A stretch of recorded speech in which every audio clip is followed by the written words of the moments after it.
예, 오늘 말씀의 제목은 삼손과 들릴라입니다. 너무 많이들 들어보셨겠죠. 요즘에는 하도 흔해서 이런 게 영화로 있었나라 할 정도로 그냥 다 아는 얘기라고 하는데 예전에 한 70년대 이럴 때는 이게 영화로 이렇게 있어서 예전 분들은 맞아, 그때 그런 영화가 있었지. 교회 안 다니시는 분들도 삼손 하면은 그 옆에 있던 여자 들릴라. 요즘 친구들은 이게 성경 얘기를 모르면 들라일라라고 하는 그 노래가 있었어요. 가사에 보면 그 남자가 이제 노래를 부르는 노래인데 보면 남자가 그 가사에 정신을 못 차립니다. 너 때문에 내가 막 지금 정신이 없어. 이런 얘기들 나오는데 우리가 그런 이야기로 잘 알고 있는 본문이에요. 다 알고는 있겠지만 오늘 문맥에서 하나님이 우리 각자 개인에게 하시는 말씀을 들을 수 있는 시간이 될 수 있기를 원합니다. 우리가 지금 벌써 4주째 삼손에 대해서 이야기를 하고 있죠. 그렇죠? 그래서 첫 번째 주는 이제 삼손 이야기의 개요에 대해서 이야기하면서 삼손이 잘 시작했지만 그 마무리가 참 좋지 않았던 맨 마지막까지 가면서 점점 삼손을 대표하는 중요 단어 중에 하나가 내려간다라고 하는 단어라고 말씀을 드렸죠. 그래서 점점 이렇게 내려가는 그런 인생을 보여주고 있는데요. 그렇게 되는 이유에 대해서 우리가 2주 전부터 살펴보고 있습니다. 그래서 첫 번째로 삼손의 행복이, 그리고 이제 삼손이 대표하는 이스라엘의 구원이 망가진 이유는 무질서한 사랑 때문이었죠. 우리는 사랑하면 그냥 다 좋다라고 생각할런지 모르겠지만 우리의 사랑이 하나님 앞에서 정확하게 우선순위가 정해져 있지 않으면, 질서가 없는 사랑이라고 한다면 그 사랑은 결국에 우리의 개인의 삶과 공동체의 회복을 망가뜨릴 수밖에 없다라는 이야기를 저희가 나눴습니다. 지난주에 저희가 두 번째로 살펴본 삼손이 그렇게 망가질 수밖에 없었던, 이스라엘에 그렇게 절망 가운데에 계속 거할 수밖에 없었던 이유는 통제되지 않은 미움이었어요. 우리의 마음 가운데에 성경에 보면 거룩한 미움도 있을 수 있다고 있는 이야기를 드렸습니다. 거룩한 미움, 거기서 나오는 거룩한 분노가 있을 수는 있지만 많은 경우에는 우리가 우리의 정의라고 하는 이름으로 포장하여서 우리의 미움을 통제하지 아니하고 절제하지 아니하고 복수의 복수를 점점 더해가는 그런 모습이 참 많다라는 것을 삼손의 이야기를 통해서 우리가 살펴봤습니다. 결국 그것이 삼손의 삶을 불행하게 만들었고 이스라엘의 구원도 그들에게서 멀어지게 만드는 것을 저희가 보게 되었고요. 오늘은 마지막 세 번째로 과연 삼손의 행복과 이스라엘의 구원이 어떻게 망가지는지에 대한 마지막 이유를 살펴보려고 합니다. 정답부터 말씀드리면 인간의 무능력이 삼손의 행복과 이스라엘의 구원을 망가뜨렸습니다. 인간의 무능력이 인간의 행복과 인간 공동체의 구원을 망가뜨립니다. 우리가 거기에 붙어 있는 한 우리에게 행복이라는 것은 존재하지 않고요. 우리에게 구원이라는 것은 그림의 떡일 수밖에 없습니다. 오늘 이야기를 한번 들어가서 보도록 하죠. 16장 1절에 이렇게 시작이 됩니다. 삼손이 가사에 가서 거기서 한 기생을 보고 그에게로 들어갔다라고 이야기를 합니다. 참 삼손이 하나님을 두려워하지 않은 것은 아시죠? 그렇죠? 삼손이 하나님의 축복을 그렇게 받았음에도 불구하고 하나님의 특별 대우를 그렇게 받았음에도 불구하고 하나님을 두려워하지 않은 삶을 삽니다. 그리고 자기가 좋아하는 것을 계속해서 쫓아가요. 우리 사사기에 계속 나오는 주제지만 그때의 왕이 없으므로 사람들이 자기 눈에 보기에 좋은 대로 행하였더라. 근데 그것의 절정을 보여주는 인물이 사실은 이 삼손이라고 하는 인물이에요.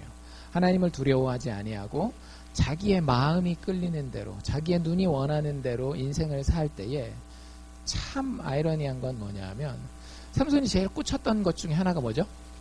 삼손 보면 이렇게 막 돈에도 그렇게 막 큰 관심이 있는 것 같지도 않고요. 명예도 큰 관심이 있는 것 같지 않아요. 뭐에 그렇게 꽂혀 있었어요? 여자에 이렇게 꽂혀 있어요. 여자를 너무너무 사랑합니다. 보면 여자가 나올 때마다 사랑했더라. 얼마나 많은 여자를 사랑하면서 다니는지 몰라요. 근데 하나님을 사랑하지 않고 하나님을 두려워하지 않고 자기 눈에 보이는 대로 여자를 사랑하면서 다닐 때에 여러분들 그 흐름을 한번 잘 보십시오. 삼손이 만나는 여자들이 점점 더 나쁜 여자들을 만납니다. 되게 신기해요. 삼손이 여자들을 계속해서 만나잖아요. 세상 사람들은 그렇게 얘기해요. 왜 요즘 젊은 친구들이 살아보고 결혼해야 더 잘 안다라고 이야기를 하잖아요. 근데 살아보고 결혼한 세상의 통계는 어떤지 아세요? 살아보지 않고 결혼한 통계보다 훨씬 더 만족도라든지 이혼율에 있어서 부정적인 방향으로 결과가 나타나요. 삼손도 여자를 경험하면 경험할수록 더 좋은 여자를 만나야 될 것 같잖아요. 그런데 삼손이 여자를 경험하면 경험할수록 자기가 이 여자가 좋다라고 생각하는 그 생각에 빠지면 빠질수록 삼손은 점점 더 나쁜 여인을 만나게 됩니다. 삼손은 처음에 만난 여자부터 사실은 하나님이 기뻐하지 않는 여자였어요. 그래도 여러분들 오늘 보시면 아시겠지만 그때 처음 만난 그 여자가 삼손의 인생에서는 제일 괜찮은 여자였습니다. 첫 번째 아내 기억하시죠? 그렇죠? 첫 번째 아내. 삼손에게 그렇게 썩 큰 도움을 주지는 못했어요. 이 여자는 자신의 가족의 위협 때문에 결국에는 누구를 배신해요? 자신의 남편이 될 사람이었던 삼손을 배신하게 됩니다. 뭐 어느 정도는 이해가 되죠. 와가지고 니네 가족들 다 죽일 테니까 그게 두려우면 삼손이 뭐 했어요? 퀴즈를 내잖아요. 결혼잔치에서 그 수수께끼를 냈는데 그 수수께끼의 정답을 남편을 괴롭혀가지고 알아가지고 알아. 그러니까 남편을 배신한 거죠. 그렇죠? 그래서 어쩔 수 없는 생명의 위협 때문에 남편을 배반하는 그런 여자를 만났어야 됐던 거예요. 그리고 나서 이제 뭐 여러 여자를 만났겠죠. 보면은 만나는 여자마다 다 좋아하는 것 같아요, 이 삼손은. 근데 어쨌든 두 번째로 이 성경의 이야기에 기록되어 있는 여자가 제가 방금 읽어드린 그 1절에 나와 있는 여자예요. 아까 삼손이 가사라는 지역으로 갔다 그랬죠. 그러니까 삼손은 어디를 찾아갔는가 하면은요, 이 흔히 얘기하는 물이 좋은 곳을 늘 찾아다녔습니다. 예쁜 여자가 많다라는 클럽마다 항상 이렇게 다녔던 거예요. 그러니까 가사라고 하는 동네는 삼손이 원래는 가지 말아야 되는 동네였어요. 왜? 블레셋의 도시였거든요. 근데 거기에 예쁜 여자가 많은 거예요. 가서 여자를 만났는데 어떤 여자를 만났는가 하면 한 기생을 만났다라고 얘기를 합니다. 기생? 흔히 그냥 쉽게 요즘식으로 표현하자면은요, 술집에서 만날 수 있는 여자예요. 때에 따라서 그 남자를 즐겁게 해주기 위해 몸까지 이렇게 줄 수 있는 그런 여자입니다. 근데 여러분들 기생들이 성경에 나와 있는 표현대로라면 이 기생이 한 남자에게 그 남자가 원하는 좋은 것들을 제공해 줄 때 왜 합니까? 정말로 똑같이 사랑해서 삼손은 이 여자를 사랑했었던 것 같아요. 그 여자를 보고 그 여자에게 들어가고 그 여자와 함께하기를 원하고 그랬었던 것 같은데 이 여자는 직업상 삼손을 사랑하는 거예요. 사랑하는 척하는 거죠. 물질 관계에 의해서 나에게 돈을 지불하는 만큼 그 남자를 좋아하는 척 해주는 그런 여자를 만난 거예요. 첫 번째 여자보다 좀 더 안 좋은 거죠. 첫 번째 여자는 어떻게 해서든지 그래도 지켜보려고 했다가 생명의 위협이 있을 때 어쩔 수 없이 그냥 한 번 정도 삼손이 뭐 이렇게 수수께끼 풀어가지고 하는 거니까 남편한테 큰 위협도 안 될 거고 그래도 남편도 지키고 가정도 지키려고 했던 그런 여자라고 한다면 두 번째 만났던 여자는 돈을 위해서는 삼손을 기쁘게 해줄 수 있지만 돈이 공급되지 않는다라고 한다면 얼마든지 삼손을 차버릴 수 있는 그런 여자를 만나게 됩니다. 그래서 삼손의 그 진짜 행복은 이 여자의 관심사가 아니었어요. 그래서 뒤에 2절 3절에 보면 블레셋 사람들이 삼손을 잡으러 올 때 이 여자는 아무것도 안 해요. 이 여자는 아무것도 안 하고 쏙 빠져나갑니다. 그 여자의 얘기가 하나도 안 나와요. 새벽에 블레셋 사람들이 와서 지키고 있다가 삼손을 암살하려고 하거든요. 근데 이 여자는 아무 얘기도 하지 아니하고 아무 행동도 하지 않고 이야기에서 쏙 빠집니다. 삼손만 죽을 위기를 만나요. 그때도 하나님이 지키셔서 삼손에게 힘을 공급하시고 삼손은 자기를 둘러싸고 있는 그 성의 성문을 가서 문짝을 뜯어버리고 그 성문 들고 자기 고향 땅 헤브론 있는 데까지 왔다라는 이야기가 나옵니다. 그러니까 두 번째 만난 기생은 첫 번째 만났던 여자보다 더 좋지 않은 여자였던 거예요. 세 번째 만난 여자는 드디어 누굽니까? 이 들릴라예요. 들릴라는 어떤 여자냐? 첫 번째 아내는 생명의 위협 때문에 어쩔 수 없이 좀 비겁하게 남편을 배반했던 여자. 두 번째 여자는 거래 관계 때문에, 물질 관계 때문에 좋아하는 척만 해주는 그런 여자.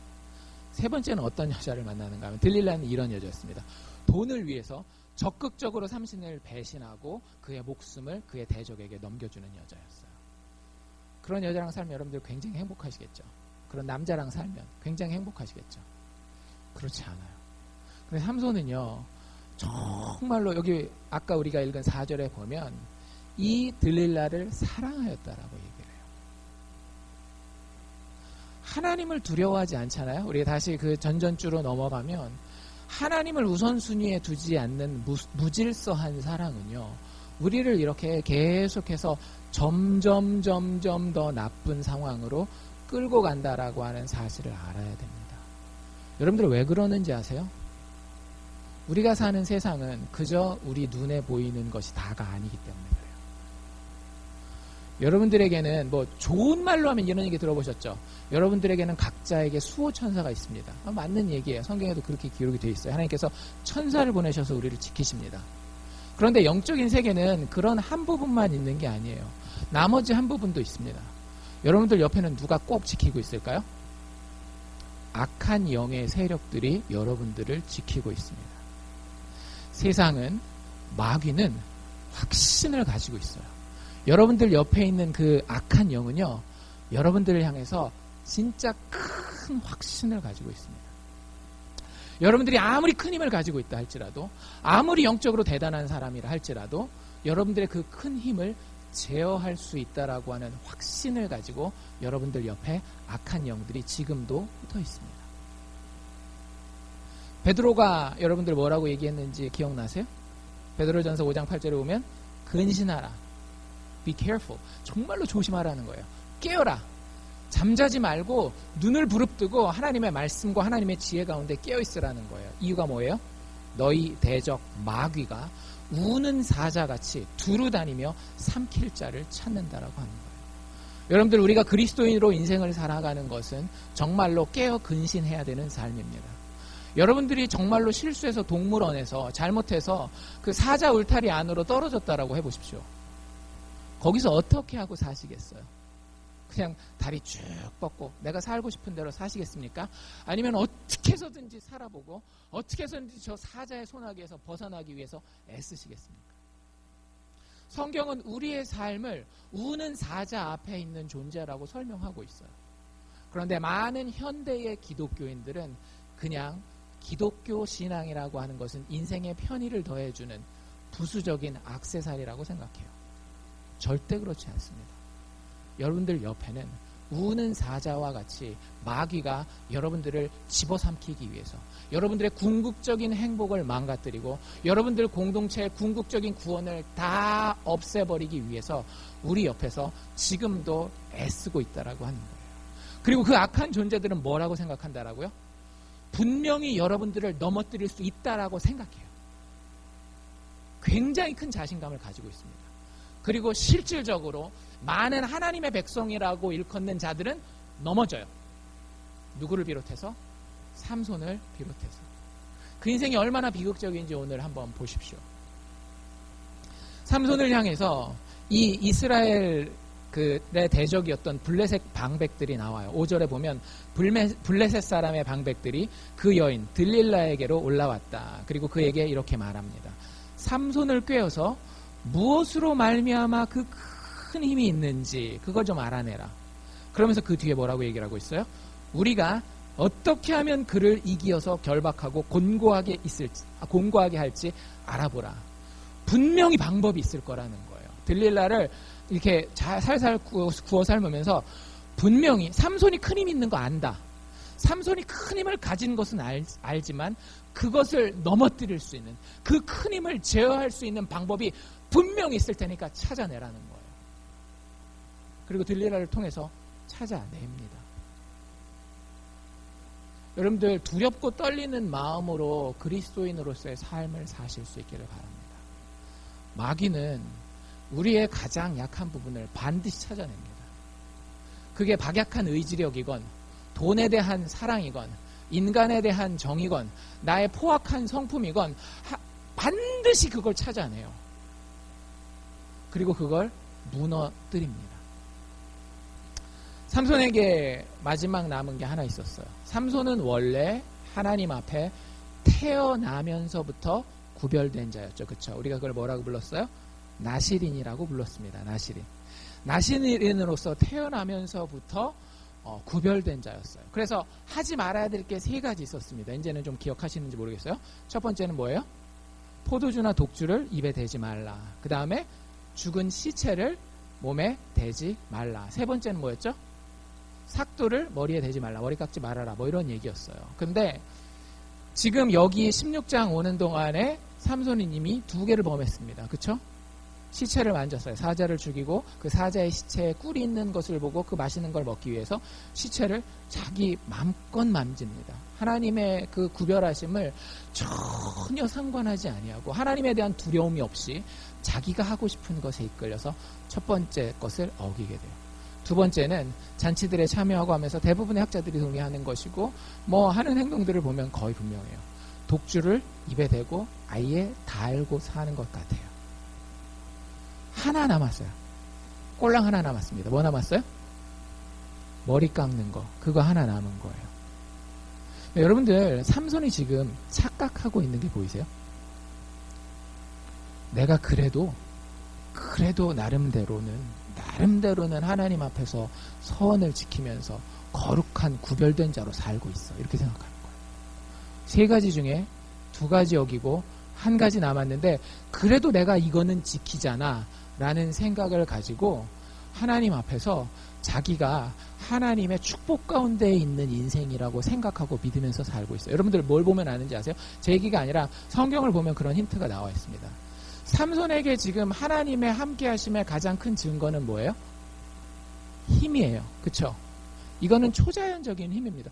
여러분들 여기 불이 났다. 아무리 불이 났다라고 해서 여러분들 중에 저 앞문 철문 만약에 잠겨 있는데 뜯어가지고 나가실 수 있는 분이 있으시겠어요? 만약에 뜯어가지고 나간다라고 하면 그 사람은 초인이에요. 요즘식으로 얘기를 하면 그 만화 마블 시리즈 이런 데 나오는 히어로들입니다. 영웅들이란 말이죠. 초자연적인 힘이에요. 그게 삼손에게 여전히 있었어요. 지체를 만졌음에도 불구하고 포도주와 독주를 입에 댔음에도 불구하고 삼손에게는 하나님의 함께 하심의 증거가 있었던 거예요. 그것 때문에 삼손이 착각한 거예요. 삼손은 하나님의 은혜를 자신을 합리화하는 데 사용했습니다. 내가 그래도 뭘 지킨다라는 거예요. 머리는 안 깎았잖아. 내가 교회 다니면서 이것저것 다 해도 요거 하나는 안 했잖아. 주일날 하나만은 내가 꼭 지키잖아. 그러니까 하나님이 뭐 내 사업도 잘 되게 해주시고 우리 가정도 평안하게 해주시고 나를 건강하게 해주시고 하나님 나와 함께 하시는 증거야. 내가 최소한 주일 예배는 지켰으니까. 여러분들 꼭 기억하십시오. 하나님의 인내하심이 내가 맞다라는 것을 증명하는 건 아닙니다. 다시 한번 기억하십시오. 하나님은 참으셔요. 하지만 하나님이 참는다라고 하는 것이 내가 맞다라는 것의 증거는 아니라고 하는 거예요. 우리가 지금 쭉 보시면 아시잖아요. 지금 삼손이 제대로 맞게 행하고 있습니까? 절대 그렇지 않아요. 지금 마지막 구석까지 다 몰려있는데 자기만 모르는 거예요. 삼손은 절대 바른 자리에 서 있지 않았습니다. 하지만 그가 가졌던 착각은 뭐라고요? 하나님이 여전히 나에게 축복하시는 거 보니까, 나에게서 이 힘을 거두지 않으시는 것을 보니까, 나에게서 이 건강을 거두시지 않는 것을 보니까, 나에게서 이 물질을 거두시지 않는 것을 보니까, 나에게서 이 자존심을 거두시지 않는 것을 보니까 내가 하고 사는 이 모습이 맞는 거구나 라고 착각하고 있었다라고 하는 겁니다. 여러분들 그 착각은요 오래가지 않아 비극적인 결말을 맞이하게 됩니다. 삼손의 이야기가 그 비극적인 결말을 우리에게 너무나 잘 보여주고 있어요. 들릴라라는 이 여자 보통 여자가 아니에요. 보시면 아시겠지만 진짜 보통 여자가 아니에요. 그래서 이 여자로 인하여서 삼손은 마침내는 자신의 마지막 나시린으로서의 구별의 상징까지도 포기하게 됩니다. 이 여자는 지금 뭐가 오른 거예요? 들릴라는 지금 돈독이 올랐습니다. 여러분들 사람 만나도 사람한테 관심 있는 사람들을 만나야지 사람의 주변 환경에 관심 있는 사람 만나지 마십시오. 이건 남자도 여자도 다 마찬가지예요. 나이가 젊건 나이가 어리건 이건 상관없. 나이가 많건 여러분들 주변의 사람을 만나려면 사람을 소중히 여기는 사람을 만날 수 있어야 돼요. 내가 정말로 인간다운 것을 기뻐해주는, 그래서 내가 인간답지 못할 때는 쓴소리까지 해줄 수 있는 사람을 보는 사람을 만나야 돼요. 여러분들의 외모를 좋아해 준다든지 여러분들의 조건을 좋아해 준다든지 여러분들이 지금 누리고 있는 여러 가지 외적인 것들에 대해서 칭송하고 여러분들 옆에 붙어있는 사람은요 꼭 구별해 내셔야 됩니다. 근데 참 그게 힘들죠. 왜 힘들어요? 우리는 그렇게 생각해요. 그 사람들이 변장을 너무 잘하고 있기 때문이라고 생각해요. 근데 그렇지 않아요. 사실은 우리가 보기 싫어하기 때문에 그렇습니다. 우리는 늘 뭘 보고 싶어요? 나한테 박수 쳐주는 사람, 나한테 잘하는 것처럼 보이는 사람. 우리의 진심은 그걸 원하지 않지만 우리의 겉사람은 그걸 원하거든요. 나한테 그냥 잘해주는 사람, 나한테 인간적인 관심이 아니라 환경적인 관심을 가지고 쉽게 나의 행동 여하에 따라서 나를 찬송해 줄 수 있는 사람. 여러분들 사람을 옆에다 두려면 어떤 사람 두셔야 되는가 하면요, 나의 마음의 여하에 따라 나를 판단해 줄 수 있는 사람을 만나야 됩니다. 내 마음이 정말로 고든 마음이고 바른 마음이고 아름다운 마음일 때는 나한테 땡전 한 푼 없어도 나를 사랑해 줄 수 있는 사람. 내 마음이 정말로 악으로 가득 차 있고 분노로 가득 차 있고 정말로 잘못된 생각들로 가득 차 있을 때에는 그 마음을 보고 당신 그게 아닙니다. 하나님이 기뻐하시는 인간의 모습이 아닙니다. 라고 내 마음이 옳건 그르건 이 마음을 봐줄 수 있는 사람을 옆에다가 둬야 되는 거예요. 삼손은 옆에 어떤 사람을 뒀더라고요? 마음을 보는 사람이 아니라 그 환경을 보는 사람을, 그것도 아주 강적을 만났어요. 들릴라는 흔히 얘기하는 식으로 돈독이 잔뜩 올라있는 사람이었습니다. 블레셋 방백들이 왔을 때에 이 여자에게 들릴라에게 이렇게 얘기를 해요. 네가 만약에 그를 이길 수 있는 방법을 우리에게 알려주면 5절 맨 뒷부분인데요. 그리하면 우리가 각각 은 1,100을 너에게 주리라.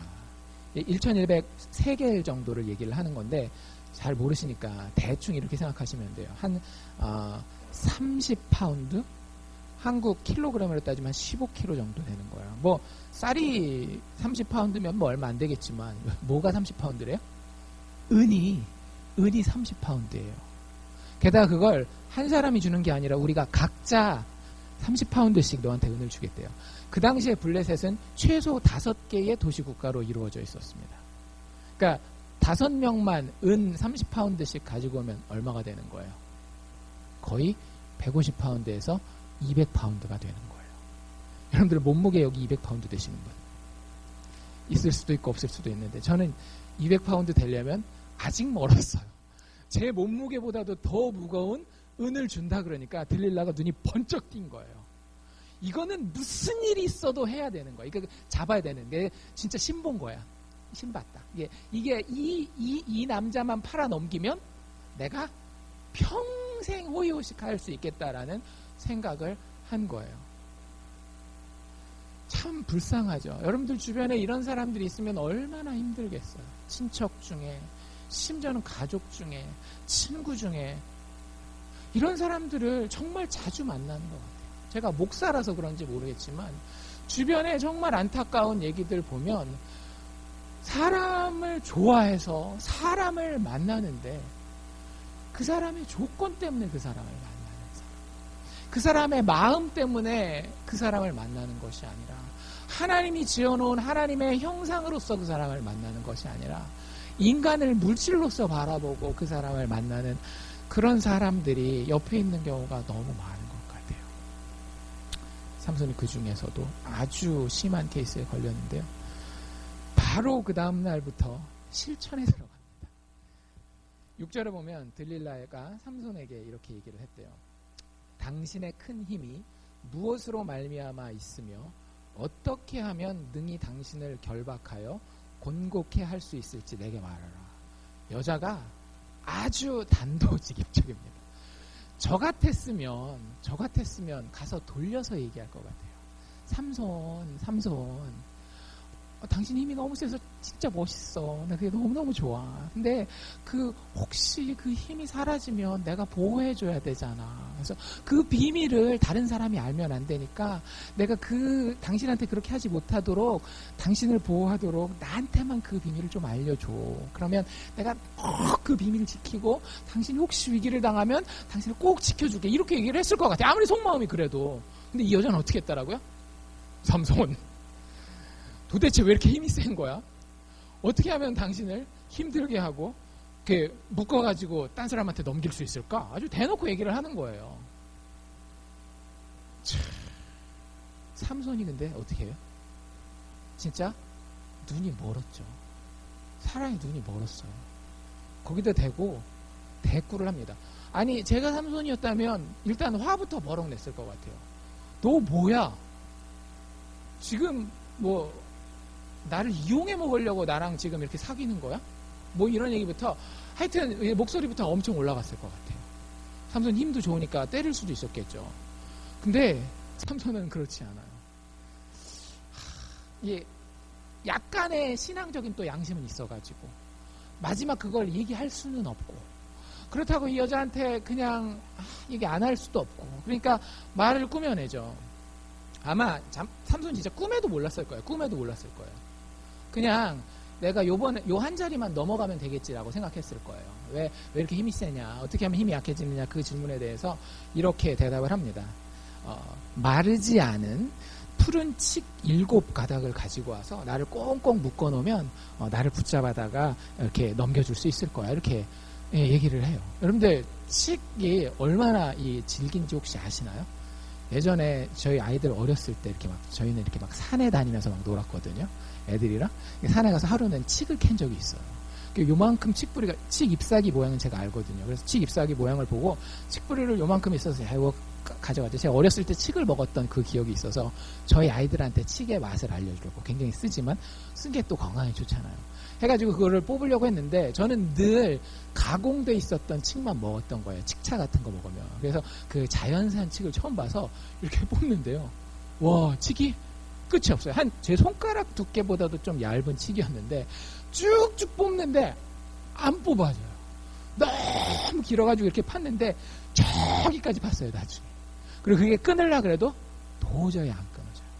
그런 칡으로, 생칡으로 7번을 꽝꽝 묶어놓으면 아무리 삼손이라 할지라도 이게 힘들 것 같다. 게다가 약간 주술적인 의미 있잖아요. 다른 것도 아니고 이제 프레쉬한 그 칡으로 탁 묶으면 뭔가 주문같이 삼손을 묶을 것 같다. 왜냐하면 이 사람이 가진 힘 자체가 자연적인 힘이 아니잖아요. 초자연적인 힘이기 때문에 어떤 그런 마법적인 요소까지 생각해가지고 나름대로 들릴라가 생각을 한 거예요. 근데 삼손은 전혀 그것에 대해서 이걸 설마 나한테 실천하리라는 생각을 처음에는 못했을 것 같아요. 상식적으로라면. 여러분들 그러면 진짜 얘기해 주겠어요?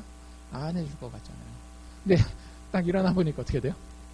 책으로 다 묶여있는 거예요. 그리고 그 여자가 뭐라고 불러요? 뭐라고 얘기를 해요? 블레셋 사람들이 도착했어요! 라고 이야기를 하는 거예요. 시험을 해보는 거죠. 근데 블레셋 사람들이 실제 와서 숨어 있었거든요. 블레셋 사람들이 도착했어요! 그랬더니 어떻게 해요? 뚜두두두두두두두 어디? 그걸 보고 이 여자가 어떻게 해요? 다행이다가 아니라 굉장히 실망합니다.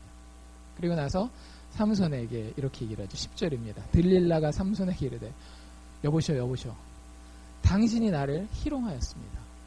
삼손이 이 여자를 희롱한 거래요. 물론 삼손이 거짓말하긴 했지만 참 진짜 적반하장도 유분수지. 삼손 당신이 나를 희롱하여서 나에게 거짓말을 하였습니다. 찔겨요. 근데 굉장히 찔겨요. 그 다음에 바로 뭐라 그래요? 서운하게 한 건 서운하게 한 건데 빨리 목적을 달성합시다. 빨리 목적을 달성합니다. 한 200파운드 은이 지금 필요하니까 빨리 말해봐요. 당신을 결박할 수 있을 방법을, 무엇으로 당신을 꽁꽁 묶을 수 있을지 나한테 얘기를 하십시오. 얘기를 합니다. 상식적이면 답을 해야 돼요? 말아야 돼요? 답을 하지 말아야 돼요. 근데 여러분들 인간의 중독이라고 하는 것은 굉장히 무섭습니다. 제가 여기서 얘기해드리는 중독이라고 하는 것은 단지 약물에 의한 중독만을 이야기를 하는 게 아니에요. 인간은 사람과 상황 그리고 물질에 중독이 됩니다. 그런 것들 아세요? 막 연승을 이어가던 스포츠 팀이요. 그 연승이 딱 끊기면 많은 경우 어떤 일이 벌어지는가 하면 연패가 이어지는 경우가 많아요. 그리고 평생에 한 번도 실패해보지 않았었던 사람이 첫 실패를 크게 하잖아요. 그럼 굉장히 많은 경우에 일어나지 못하는 경우가 되게 많습니다. 왜 그런지 아세요? 승리라고 하는 것도 사람에게는 중독을 가져다 주거든요. 그게 없으면 인간답지가 못한 거예요. 마음이 평안하지 못한 거예요. 여러분들 기억하십시오. 여러분 인생에 패배가 있어도 여러분들은 행복할 수 있습니다. 여러분들 인생에 좀 누구한테 졌고 자존심 상해도 얼마든지 여러분들은 존귀한 사람일 수 있어요. 근데 사람은 상황에 따라서, 환경에 따라서, 주변의 사람에 따라서, 내가 가지고 있는 물질적인 환경에 따라서 거기 중독되는 거예요. 여자에 지금 중독돼 있는 이 삼손에게는 이 여자가 무슨 해코지를 하건 상관없는 거예요. 그 여자랑 같이 있고 싶은 거예요. 그거 아세요? 그 가정폭력에 대한 이야기들을 하잖아요. 가정폭력에서 그 매맞는 아내들이라는 이야기를 우리가 많이 씁니다. 참 신기하게요. 그런 여자들에 대해서 상담하고 이런 이야기들을 보면은요, 그 여자는 어렸을 때부터 항상 자기를 때리는 남자를 사귀었거나 만나온 거예요. 결혼하는 순간에도 그런 남자를 만나서 결혼합니다. 상담이 끝나고 다시 남자를 만나는 경우에도 많은 경우에 또 그 사람을 때릴 수 있는 사람을 만나요. 신기하죠? 진짜 진전이 나고 싫어야 되는 거 아니에요? 근데 사람이 한번 익숙해지잖아요? 그러면 빠져나오지를 못해요. 제가 지금 안 좋은 예를 들었지만 좋다라고 여겨지는 것들, 아까 얘기했던 승리 같은 것들도 우리가 거기에 중독되면은요, 사실은 제대로 인생을, 나 스스로를 바라볼 수 있는 길이 닫혀요. 삼손이 지금 그 자리에 처해 있는 거예요. 그러니까 여자가 이렇게 얘기를 하는데, 그리고 여러분들 잘 생각해 보세요. 이게 우연일 수 있을까요? 자기가 여자한테 칡 7가닥으로 나를 묶으면 내 힘이 없어질 거야 라고 얘기를 했는데, 우연히 자다가 깨어나다 보니까 이 칡 7가닥이 나를 묶고 있을 확률이 얼마나 될까요? 없죠. 칡 7가닥이 나를 묶는 이유는 당연하게 뭐겠어요? 그 얘기를 들은 그 여자가 나를 묶은 거라는 생각을 해야 돼요. 그 여자 탓이라는 그 합리적인 추론이 있어야 된다라고요. 근데 그게 안 되는 것 같아요. 두 번째로 방법을 또 알려줍니다. 또 약간의 일말의 신앙적인 양심은 있다고. 머리 깎는 얘기는 못해요. 뭐라 그래요? 새 줄 가지고 와서, 새 밧줄 가지고 와서 굵은 튼튼한 걸로 나를 묶으면 내가 힘이 없어질 거야 라고 얘기를 해요. 근데 참 우연도 이런 우연이 없어요. 그 다음날 눈을 딱 떠보니까 어떻게 돼 있어요? 자기가 새 줄로 딱 묶여있네요. 어머, 어떻게 이런 우연이. 우연이 아닌 걸 우리는 다 알죠. 누가 묶어놓은 거예요? 그 여자가 지금 삼손을 묶어놓은 겁니다. 그리고 역시 똑같이 반응하죠. 이 여자가 삼손을 깨우면서 블레셋 사람들이 나타났습니다 라고 이야기를 해요. 그러니까 어떻게 해요? 여기 나와 있는 표현대로 하면 그 새 로프를, 밧줄을 실을 끊어버리는 것처럼 똑 끊어버렸다라고 이야기를 합니다. 들릴라 강적이에요. 13절에 다시 들릴라가 이야기합니다. 삼손에게 당신이 이때까지 나를 희롱하여 내게 거짓말을 하였도다. 내가 무엇으로 하면 당신을 결박할 수 있을지 나에게 말하라. 진짜 여러분들 이게 지금 들릴라의 이야기처럼 보일런지 모르겠지만 사실 우리가 아까 이 그림 뒤에 있는 영적인 세계에 대해서 봤어요. 이 여자가 악한 여자이기도 할 수 있어요. 하지만 여러분들 우리 주변에 있는 모든 환경은 누구에 의해 영향을 받을 수 있는가 하면 악한 영이나 선한 영의 영향을 받을 수 있어요. 우리가 선택하는 겁니다. 많은 경우에 악한 영은 우리에게 어쩌면 가장 가까운 사람들, 가장 중요하다라고 여기는 환경들을 통해서 우리의 영적인 부분을 공격할 수 있다라고 하는 거예요. 그것도 굉장히 같은 패턴으로 계속해서 지속적으로. 우리는 뭐라고 생각하는가 하면 한 번, 두 번 내가 넘어가지 않으면 괜찮을 거라고 생각하는데 여러분들 그렇게 생각하지 마세요. 마귀는 뭐라고 생각한다라고요? 그 큰 힘을 제어할 방법이 반드시 있을 거라고 생각한다라고요. 우리가 눈 감고 예수님 만나는 그날까지 우리는 피 흘리기까지 그 악한 마귀와 싸워야 되는 거예요. 삼손이 점점 위험한 곳을 향해서 가게 됩니다. 지금까지는 그냥 사람들이 생각하는 상식적인 방법을 얘기해 주잖아요. 뭘로 묶어라 뭐 이런 얘기를 하잖아요. 세 번째 가서는 뭐라고 대답하셨는지 혹시 아세요? 세 번째 들릴라가 이렇게 물어볼 때는 삼손이 이렇게 대답해요. 만일 나의 머리털 7가닥을 위선 위에 섞었자면, 위선은 그 배틀 있죠. 옛날에 그 천 짜는 직족이 있잖아요. 그 천 짜는 데다가 실 놓는 데다가 내 머리카락 7가닥을 넣어서 같이 이렇게 해놓으면 내가 힘이 다 빠질 것이다. 저 어렸을 때 이게 그 머리카락 7가닥인 줄 알았어요. 그래가지고 이거 잘못해서 일어나다가 머리카락 빠지면 어떡하지? 삼손 위험한데 이렇게 생각했는데 그 영어 성경을 보시면 아시겠지만 브레이드라고 돼 있어요. 브레이드가 뭔지 아시죠? 머리 이렇게 따가지고 이렇게 한 거. 흑인 친구들 중에 머리 많이 딴 친구들 있잖아요. 그런 것들로 그러니까 헤어스타일이 굉장히 패셔너블 했던 것 같아요. 제가 얘기했잖아요. 이 삼손은 뭐다? 래퍼다. 요요 하면서 머리도 이렇게 딱 따고 그렇게 하고 다녔던 친구, 굉장히 멋도 냈던 친구였던 것 같은데 그 머리카락 7을 직조 틀에다가 배틀에다가 놓고 같이 짜면 힘이 없어질 것이다 라고 이야기를 해요. 여러분들 이 앞에 두 번이라는 건 이제 좀 다르다는 게 보이세요? 삼손이 서서히 위험한 곳을 향해서 흔들려 가고 있는 거예요. 마귀는 우리를 계속 푸시합니다. 한 번 안 넘어졌다라고 여러분들 안심하시면 안 돼요. 우리가 넘어질 때까지 합니다. 우리는 피 흘리기까지 싸워야 해요. 들릴라는 또 그날 밤에 참 우연히 또 그런 일이 일어나요. 삼손이 자고 딱 일어나 보니까 어떤 일이 벌어져 있어요? 자기 머리가 배틀에 7가닥이 이렇게 가 있는 거예요. 이건 우연이 아닌 거죠. 삼손 눈치채야 돼요. 눈치챘을 거예요. 분명히 이 여자가 나한테 내가 얘기해 준 걸 실천하고 있구나. 그 생각을 하는 게 되게 상식적인 거예요. 블레셋 사람입니다! 라고 얘기를 하니까 삼손이 또 일어나서 팍 하니까 이 꽂아놨던 핀들이 다다다다다 빠지고 딱 일어납니다. 15절에 넘어가면은요. 이렇게 들릴라가 삼손한테 이야기를 해요. 앞에 얘기했던 거랑 조금 다른데요. 진짜 아이러니한 거예요. 진짜 아이러니한 거예요. 여러분들 잘 들어보십시오. 들릴라가 삼손한테 뭐라고 얘기를 하는지. 당신의 마음이 나에게 있지 않습니다. 당신이 마음을 나에게 두지 않으면서 어찌 나를 사랑한다라고 이야기하십니까? 지금 이 여자가 삼손을 사랑해요, 안 해요? 전혀 사랑 안 해요. 자기는 어떻게 해서든지 삼손을 통해서 돈을 버는 게 목적임에도 불구하고 삼손에게 뭘 요구하고 있어요? 참사랑을 요구하고 있어요. 당신 마음을 다해서 나를 사랑해야 되는 거 아니야? 여러분들 사실 이거 누가 하고 있는 말이죠? 삼손을 향해서 하나님이 하고 있는 얘기예요.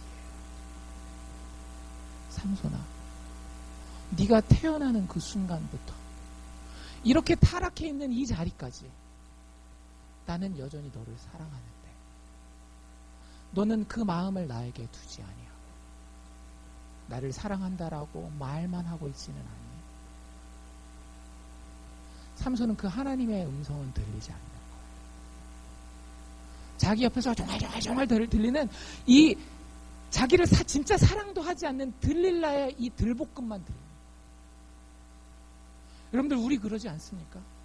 하나님이 우리를 너무너무 사랑해 주셔서 자기 생명을 이 땅에 보내주셨어요. 나는 너희의 마음을 원해. 내가 마음을 다하여 목숨을 다하여 너희를 사랑한 것처럼 너희도 나에게 마음을 두고 나를 사랑했으면 좋겠어. 근데 우리는 그 하나님의 음성은 하나도 들리지 않아요. 내 친구들이 나를 얼마나 사랑해 주는지, 돈이 나를 얼마나 사랑해 주는지, 세상의 건강과 명예가 나를 얼마나 사랑해 주는지 거기에만 귀를 기울여요. 그 돈이 여러분들한테 그런 소리 막 들리시죠? 왜 나를 더 사랑 안 해줘? 왜 나를 좀 더 안 벌어줘? 좀 더 벌어가. 내 돈 더 벌어가. 나를 더 사랑해줘. 여러분들 주변에 있는 친구들이 그러지 않나요? 나를 좀 더 사랑해줘. 나랑 같이 식사도 좀 하고, 나랑 같이 좀 나쁜 일도 하고, 나를 더 사랑해줘. 나에게 마음을 줘. 우리는 그거에 귀가 막 끌려가지고 막 질질질질 끌려가요. 여러분들, 하나님이 우리에게 들려주시는 그 음성을 들으셔야 돼요. 삼손이 이런 의미에서 무능력했던 겁니다. 삼손은 주변인의 등살과 환경의 영향을 이겨낼 수 있는 능력이 없었어요. 여러분들, 인간의 진짜 힘은 어디서 나오죠? 육체의 힘에서 나오지 않아요. 인간의 진짜 힘은요, 마음에서 나옵니다. 그러니까 옛 어르신들이 한 말이 하나도 틀린 게 없다라니까요. 한국 속담에 뭐 있어요? 호랑이 굴에 물려가도 정신만 바싹 차리면 산다라고 얘기를 하잖아요. 우리가 어떤 마음을 가지느냐에 따라서 백만장자라도 불행할 수 있고요.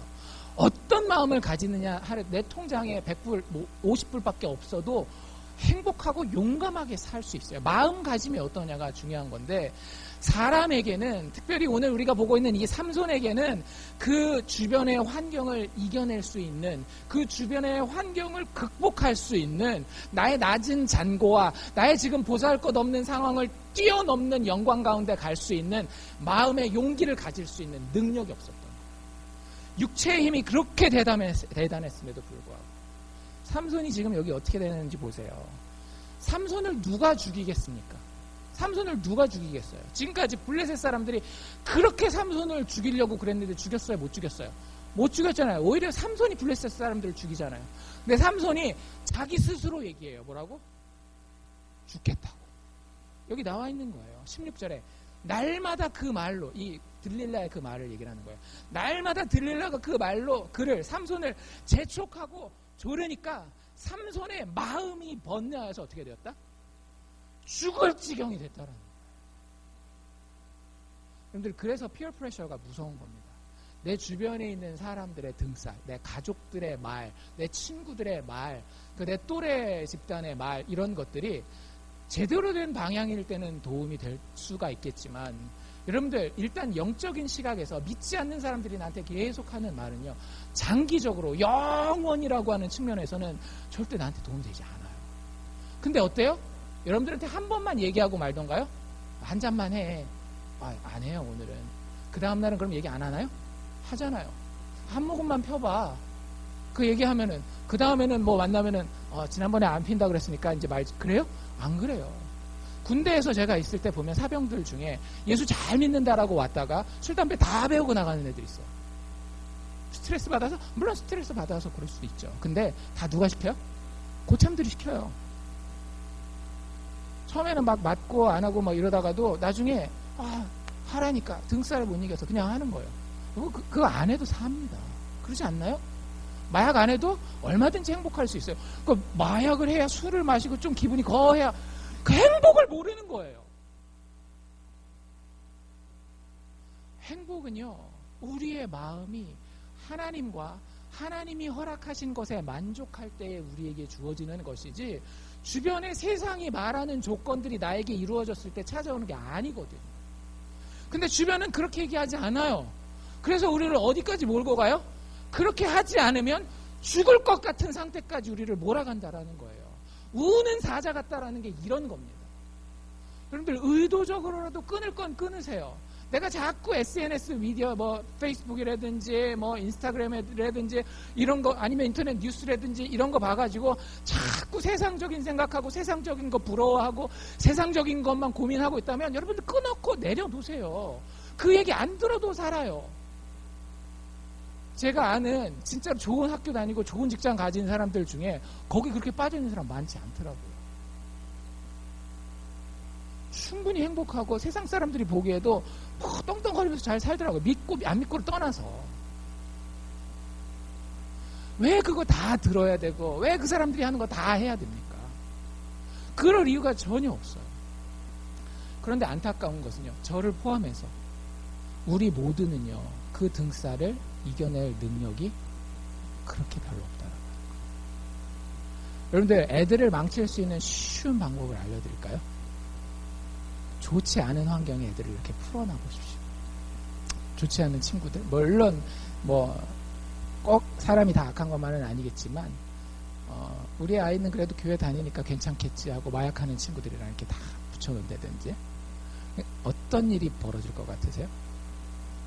바로 넘어갑니다. 세상의 유혹 앞에 결국은 저도 여러분도 견뎌내기가 힘들어요. 아무리 기적적인 초자연적인 힘을 가지고 있었던 삼손도 마귀의 공격 앞에는 그저 무능력할 뿐이라고 합니다. 또 어떤 무능력을 삼손이 가지고 있었느냐? 자신을 진정으로 사랑해주지 않는 것을 사랑할 수밖에 없는 무능력을 가졌어요. 여러분들 그런 경험 있으세요? 이 사람이 나를 진짜 사랑해줄 사람이 아니에요. 친구 관계일 수도 있고 남녀 관계일 수도 있고, 근데 그 사람을 따라다닐 수밖에 없어요. 그 사람은 그냥 옆에 있고 싶어요. 궁극적으로 이 사람이 나를 사랑하지 않는다라는 것을 아는데도, 사랑해줄 수 없다라는 것을 아는데도, 우리가 돈을 쫓아다니고 명예를 쫓아다니면 여러분들 그게 우리를 사랑해줄 수 없어요. 근데 참 안타깝게도 우리는 그걸 사랑해서 삼손이 지금 그러고 있잖아요. 들릴라를 어떻게 했다?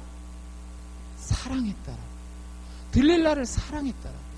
사랑해줄 수 없는 그 존재를 쫓아다니면서 사랑하는 그 무능력. 오히려 이 존재는 그 존재에게 나의 진정을 토해내면 어떻게 해요? 나를 파멸시켜요. 나를 파멸시켜요. 그게 인간을 통한 경험일 수도 있고요. 물질을 통한 경험일 수도 있지만, 여러분들, 우리는 나를 파멸시킬 그것을 사랑하는 무능력 가운데 빠져있는 존재들이에요.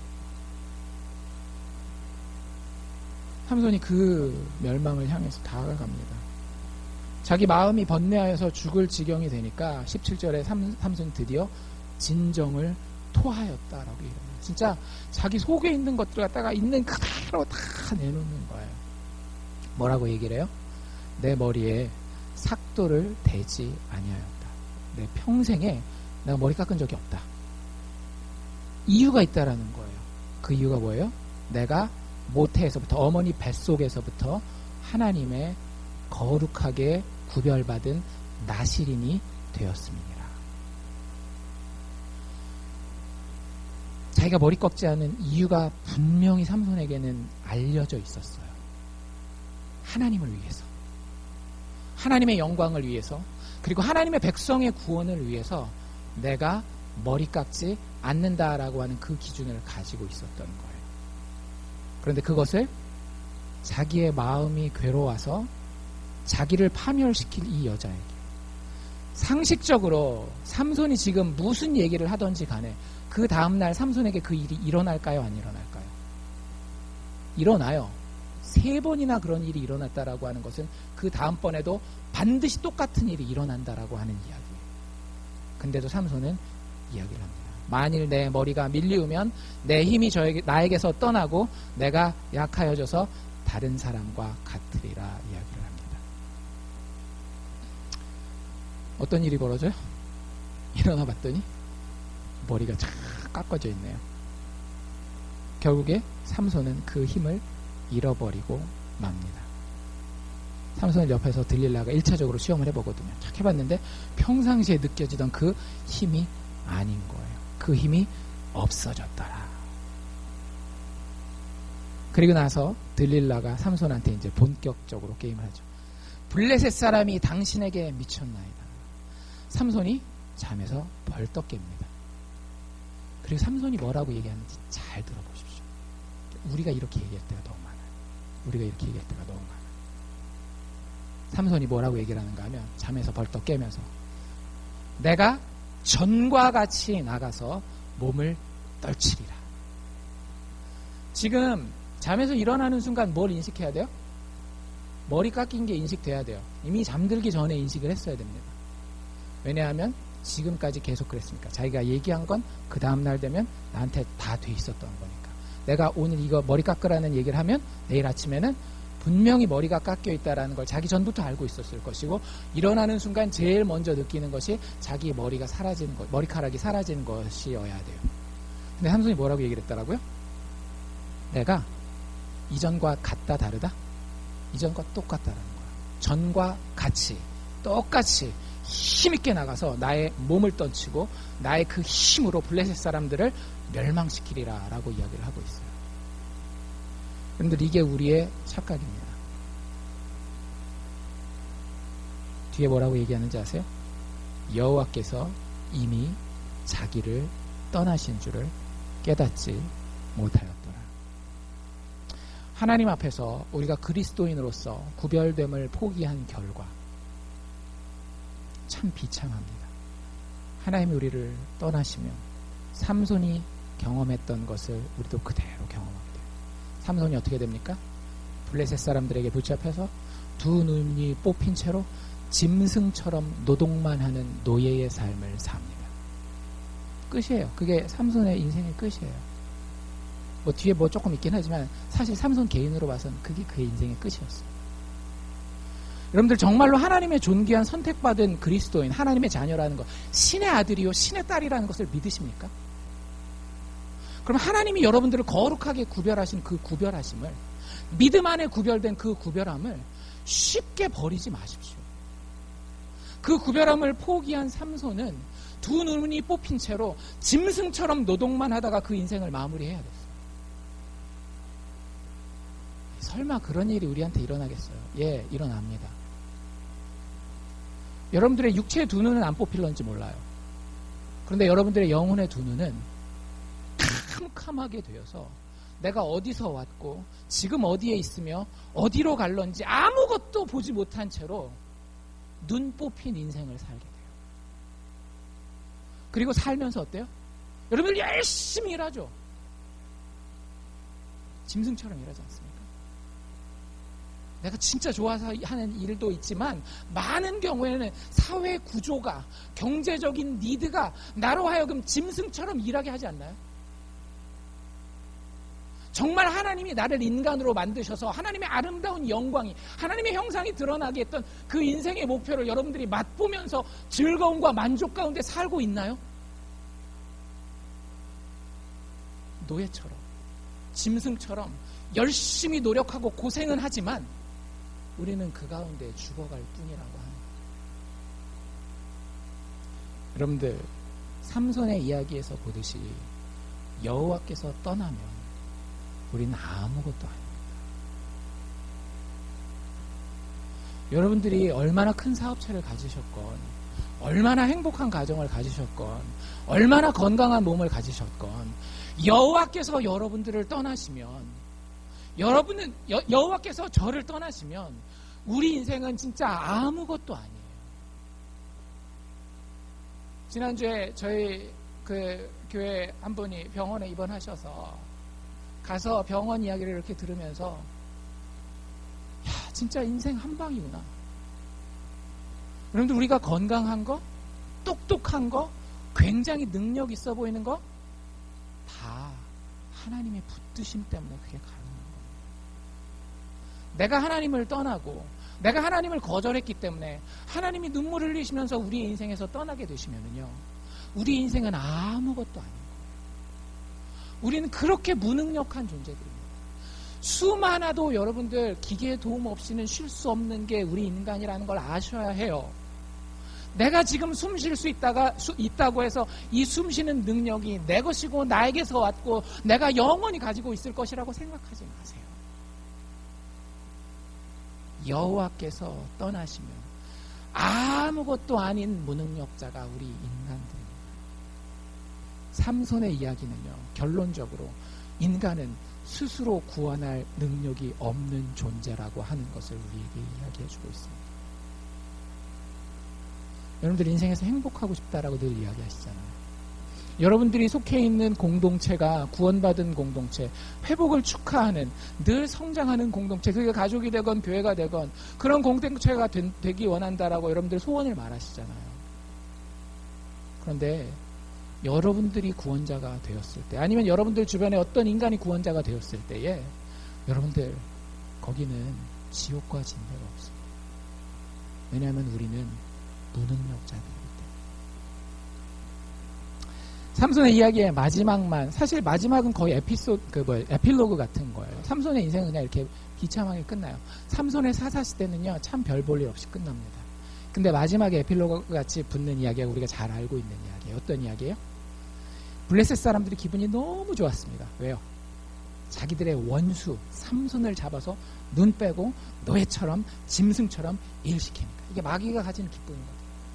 그래서 자기들이 자기 신 다곤이라고 하는 신에게 제사를 드릴 때 삼손을 그 지하 감옥에서 불러냅니다. 그리고 자기들 앞에서 광대짓을 하게 해요. 창피를 주면서 그걸 보고 껄껄껄껄 웃으면서 삼손의 비참함을 즐기는 거예요. 삼손이 비로소 거기에서 기도합니다. 삼손은 구원받은 사람이거든요. 여러분들 이건 분명히 해놓으십시오. 삼손은 구원받은 사람입니다. 우리가 히브리서에 가보면 알아요.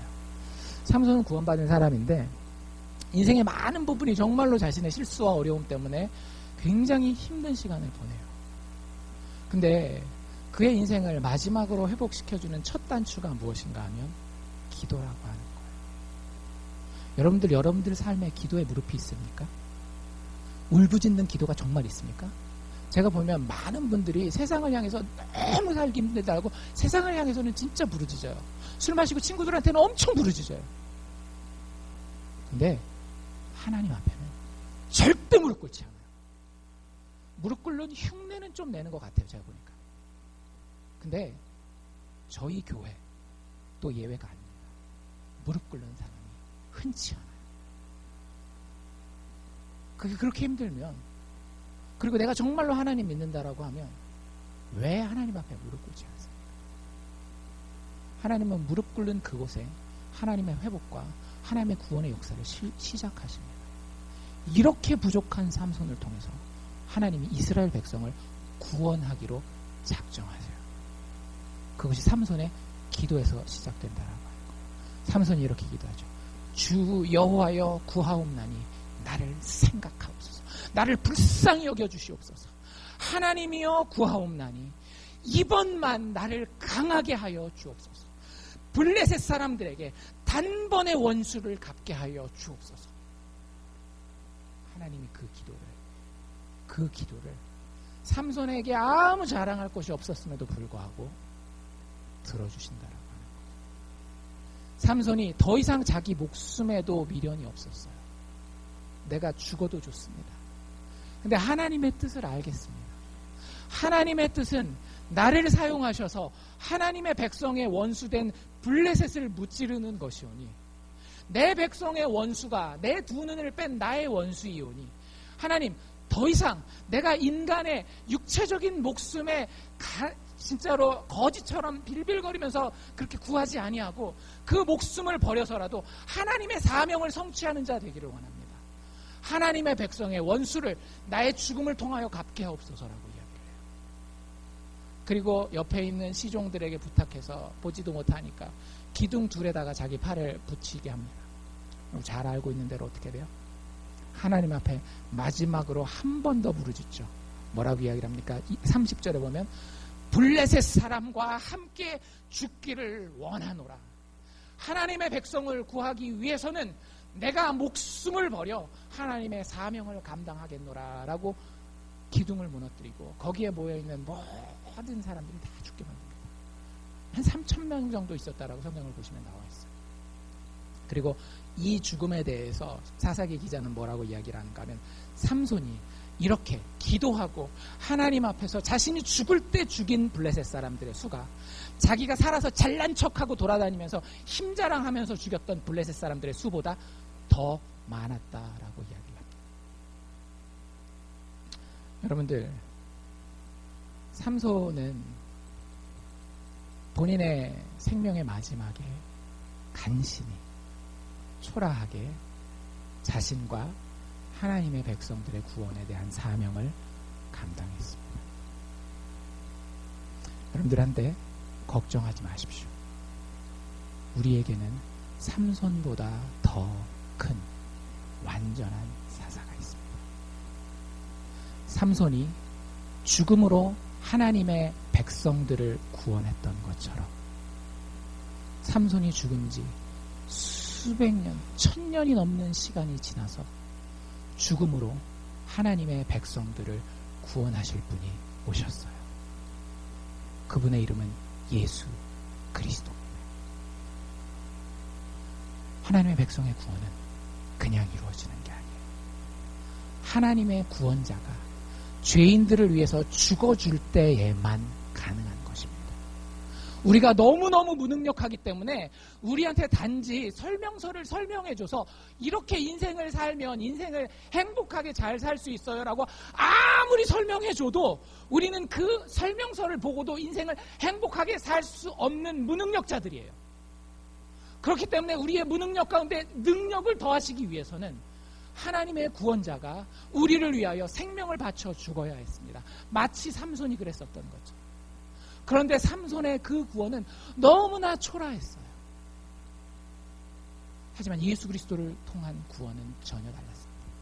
삼손은 자기를 생각하는 구원이었죠. 삼손이 어떻게 기도했다라고요? 하나님 제발 나를 불쌍히 여겨주십시오. 나를 생각해 주십시오라고 이야기했지만 예수님은 자신을 버리고 자신을 아끼지 아니하고 죄인들을 바라보며 그리고 하나님 아버지의 뜻을 바라보는 정말로 이타적인 아낌없이 자신을 다 드리는 그런 구원이었다라고 하는 거예요. 삼손은 자신의 강함에 호소하는 구원이었습니다. 하나님 나로 이번만 강하게 해주십시오. 내가 한 번만 더 강하면 하나님의 백성들을 구원할 수 있겠습니다. 여러분들 삼손이 그랬기 때문에 삼손 주변에는 하나님의 백성들이 갈 수가 없었던 거예요. 삼손이 너무나 강했기 때문에 삼손 주변에는 아무도 갈 수 없었던 거예요. 비록 그가 구원자였음에도 불구하고. 하지만 예수의 구원은 강함에 의해서 이루어지는 구원이 아니라 낮아짐과 겸손에 의해서 이루어지는 구원이라고 하는 거죠. 예수는 이 땅까지 자신을 낮추시고 이 땅에서 또 가장 낮은 곳인 무덤까지 자기를 낮추셔서 우리를 구원하기로 겸손하게 구원하기로 작정하셨다라고 하는 거예요. 삼손이 나의 원수를 갚기를 원합니다 라고 복수심에 불타서 절제할 수 없는 통제되지 아니한 미움 가운데에 하나님의 백성들을 구원의 길로 인도했다라고 한다면 예수 그리스도는 주여 자신을 죽이는 그 사람들을 향하여도 저들이 무엇을 하는지 알지 못하나이다. 저들의 죄를 용서하옵소서. 우리가 하나님의 이름을 모욕하고 우리가 하나님의 원하시는 사랑대로 살지 못할 때에도 예수 그리스도는 우리를 향하여서 하나님 이 죄인들 사랑하여 주십시오. 우리를 향하여 원수 갚는 것이 아니라 우리가 그의 뺨을 때렸을 때 그의 뺨을 다시 대면서 하나님 이 사람들 그래도 불쌍하지 않습니까? 살려주셔야 되지 않겠습니까? 예수는 우리를 그렇게 구원하셨다라고 합니다. 삼손의 구원은요 꼴랑 3,000명 5,000명 죽이고 끝나는 구원이었어요. 하지만 예수 그리스도의 구원은 우리의 모든 대적을 다 없이 하는 우리의 가장 큰 대적인 우리의 못된 죄의 습관과 우리의 죽음의 문제를 전부 다 처단하고 없애버리는 강력한 구원이었습니다. 삼손의 구원은 불과 20년 지속하는 구원이었지만 예수 그리스도의 구원은 여러분들의 지금 생애뿐만 아니라 영원한 생명까지 우리에게 보장하시는 강력한 구원이라고 하는 사실을 기억하실 수 있기를 바랍니다. 삼손의 이야기를 통해서 여러분들 스스로에게 실망하시고 예수 그리스도에게서 소망을 찾는 하나님의 지혜자들 다 되시기를 주의 이름으로 축원합니다. 기도합시다.